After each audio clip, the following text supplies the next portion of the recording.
Iba naman ang binebenta nito. Kalaboso ang 6 na suspect na nagbebenta ng lupa kahit wala silang hawak na titulo sa Caloocan. Ang kanilang modus, magpanggap na opisyal ng isang homeowners association para makapambiktima. Nakatutok si John Consulta.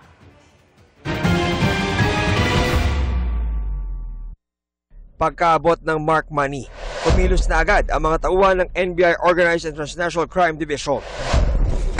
Okay, NBI, wala tiro! Taas kami.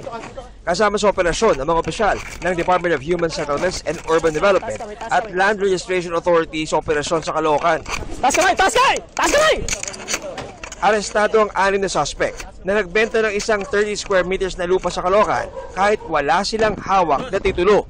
Ang modus daw ng grupo, nagpapakilala silang opisyal ng isang homeowners association saka nagbebenta ng lupa sa isang property na wala naman silang titulo.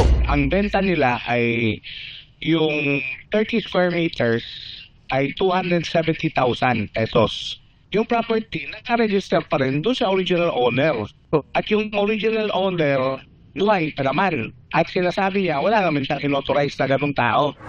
Ayon sa NBI, nagtungo sa kanilang tanggapan ang abogadong nakasaad na nagnotaryo sa mga dokumento. Itinanggi niyang siya ang pumirma at peke rin daw ang pirma sa mga dokumento. Ayon sa NBI, di bababa sa 100 ang nabiktima na ng grupo na lahat na benta ng lupa gamit ang mga peking papel. May mga nakatayo na bahay doon.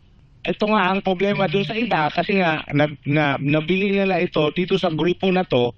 Magiging questionable ngayon yung pagmamayari nila nung nabili ng property kasi yung nagbenta sa kanila, hindi naman yun yung may-ari ng property.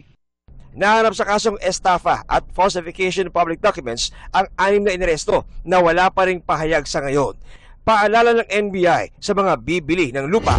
Isa sa red flag nito, no, makikita mo kasi yung pagbibenta kasi ng lupa medyo mura yung presyo. Pag may nag-offer sa iyo ng ganyang lupa, i-check mo sa Register of Deeds kung ito ba ay kanino nakapangalan itong property nito.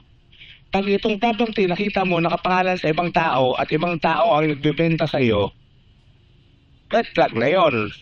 Para sa GMA Integrated News, John Consulta, nakatutok 24 oras.